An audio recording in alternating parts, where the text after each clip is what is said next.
Well, as the son of a Bolivian diplomat and political exile, I spent a great deal of my time in the United States, and I graduated from the University of Chicago with a degree in philosophy and promised never to be a politician like my father or a diplomat. Needless to say, I had genetic problems, and one day I was asked to serve in the cabinet of a very wise man, Victor Passes Tensoro, a president, who made me the quasi-first prime minister in charge of all economic and social ministries, primus inter pares, and to stop a hyperinflation. And I was told to do it in 2 weeks. I took 3, and he told me a great thing. He said, "You have one shot." And we were able to stop a hyperinflation, which was really not because of us, because it got to a point where nobody was really making money on it anymore, so even the rich were willing to stop it. And the problem there that I learned is you have one time, and then I became surprisingly popular because I told people the truth, became the president, reformed the economy, and Bolivia has a system where you can't stand for re-election. I came back and found that we were in an inflation. And I can tell you it's a lot easier to stop an inflation than it is a deflation. Inflation is a runaway horse, very difficult, but deflation is a dead horse. And you can't beat it into activity. So whether it was good or not, and whether the political situation is good or not in the United States, they had a chance. They had one shot, and I must say that I support fully the Federal Reserve's idea that they should give this poor patient intensive care as best they can and hope that he will be able to recover. I think it'll take about 14 months till you feel it. It might save Obama's next presidency because as a politician I learned one thing: all elections are about jobs. Nothing else is important. You are elected if you have jobs, and you're not elected if you don't have jobs. And that's all that you really, you study, you get research, you do friendly and unfriendly spots, but it's all about jobs. I was elected because people said he can get us out of this deflation. I didn't realize I was up against the monetary fund, up against the American government that was interested in the war against drugs, and pretty soon the drug traffickers took me out, because you can't in the United States have 3 wars. One in Iraq, another in Afghanistan, another against drugs. You're just going to destabilize, and the next destabilized country politically will be Mexico.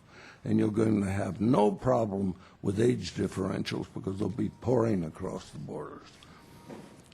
The problem in the United States, as I see it, is that I'm very optimistic that you have no real risk in the sense of inflation for a while, and that in time you will be able to overcome the great problems of structural imbalance, which is an aging population. And I think people are realizing that retirement is the biggest cause of death. They better get used to it because they're not going to die, and they better keep working. But the other area that I think is extremely important to suggest is that the American experience has a terrible thing it should be worried about is Europe. We have lived in Latin America with fixed exchange rates pegged like the Argentine experience. You can only do that if your productivity grows at the same pace as the Germans in Europe.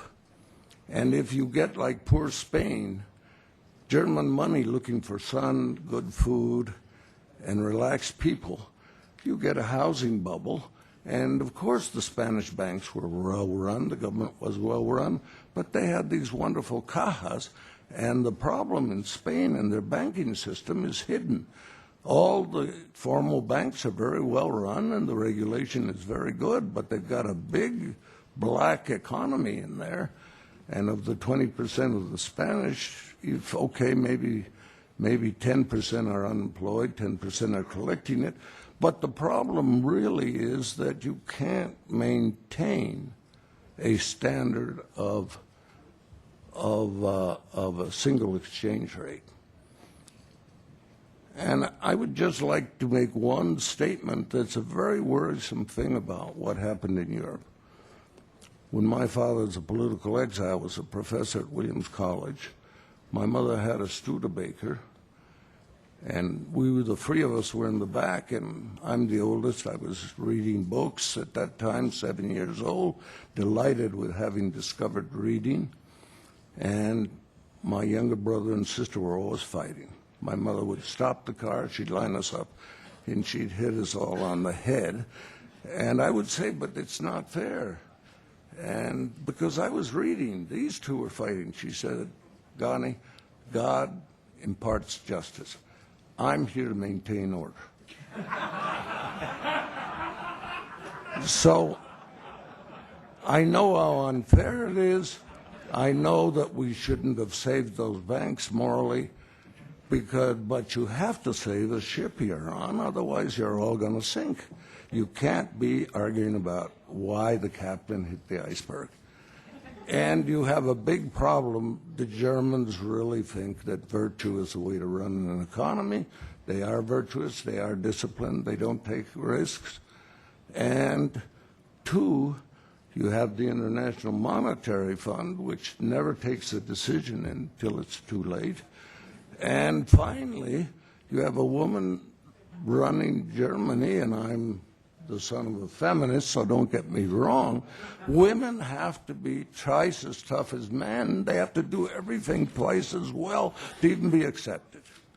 So I'm very worried about what's going to happen in Europe, and I'm delighted to be here, and I'm delighted because I think it was the big dream, and I always used to say to the Americans, we should have, the NAFTA was the big dream, an underdeveloped country joining, and I think what happened in the Euro economy is so wonderful and such a great dream. I'm really worried about it, but I must say I'm not very optimistic, but I'm optimistic about the U.S.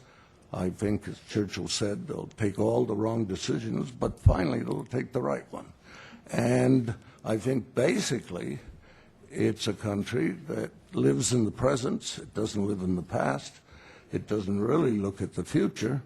But I just want to say the wonderful resurgence of our developing economies are thanks to great prices created by the industrialization of the China and India.